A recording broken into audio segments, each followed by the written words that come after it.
बिस्मिल्लाहिर्रहमानिर्रहीम। अस्सलाम वालेकुम दोस्तों, उम्मीद करती हूँ कि आप खैरियत से होंगे। Welcome back my YouTube channel amazing recipe. आज मैं आपको बताऊंगी चलाए बगैर पकोड़ों को अंदर तक कैसे पकाया जाता है, किस तरह से इसको क्रिस्पी किया जाता है, इसकी वेजिटेबल अंदर से कच्ची क्यों रह जाती है, कहाँ आप गलती करते हैं, क्या ऐसा करते हैं, देखने में इतने खूबसूरत होंगे।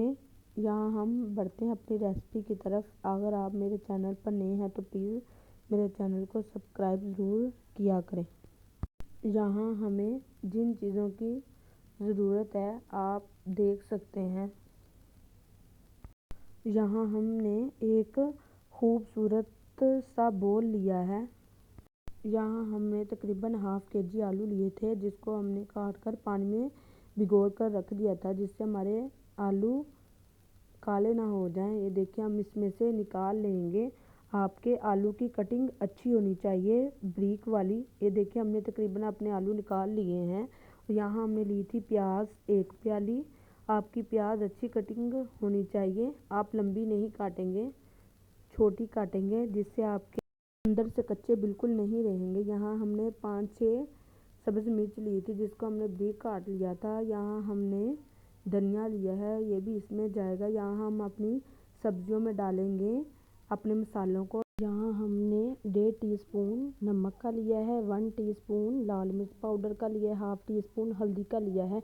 यहाँ हमने हाफ़ टी स्पून ज़ीरा लिया था, ये इसमें जाएगा और यहाँ हम इसमें डाल देंगे।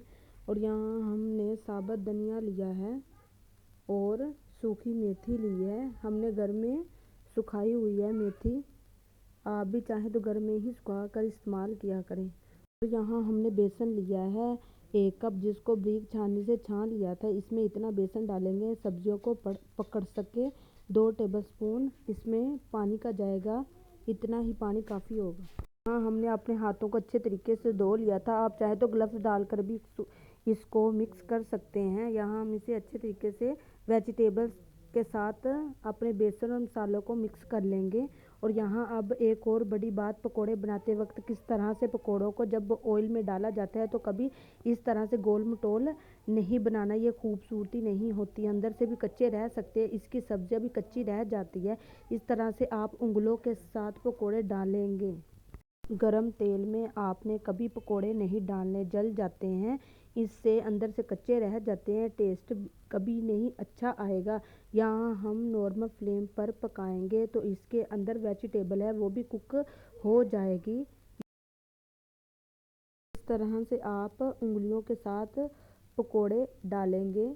नॉर्मल फ्लेम पर हम अपने पकोड़े तैयार करेंगे।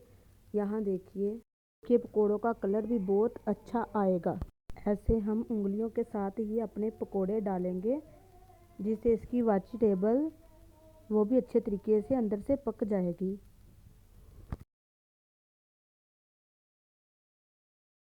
और यहाँ देखिए हमने अपने पकोड़ों की एक साइड को फ्राई कर लिया है। यहाँ हम अपनी दूसरी साइड को पलटेंगे। ये देखिए पकोड़ों का कलर बहुत अच्छा आ रहा है।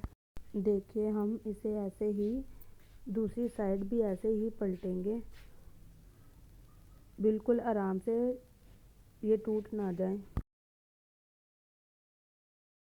और यहाँ देखिए हमारे पकोड़ों की दूसरी साइड भी फ्राई हो चुकी है। माशाल्लाह कलर बता रहा है ये कुक हो चुके हैं, जले बिल्कुल नहीं है, अंदर से कच्चे बिल्कुल नहीं है। माशाल्लाह देखिए परफेक्ट कुक पकोड़ा है, वेजिटेबल अंदर से कुक है, ये क्रिस्पी भी है, ये जला भी नहीं है, खूबसूरती भी बहुत ज़्यादा है। यहाँ हम इसे निकाल लेंगे।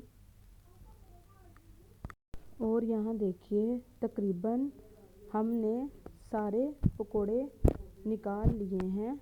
यहाँ हम आपको अपने पकोड़ों का फाइनल लुक दिखाते हैं। और यहाँ देखिए हमारे क्रिस्पी आलू के पकोड़े बिल्कुल तैयार है।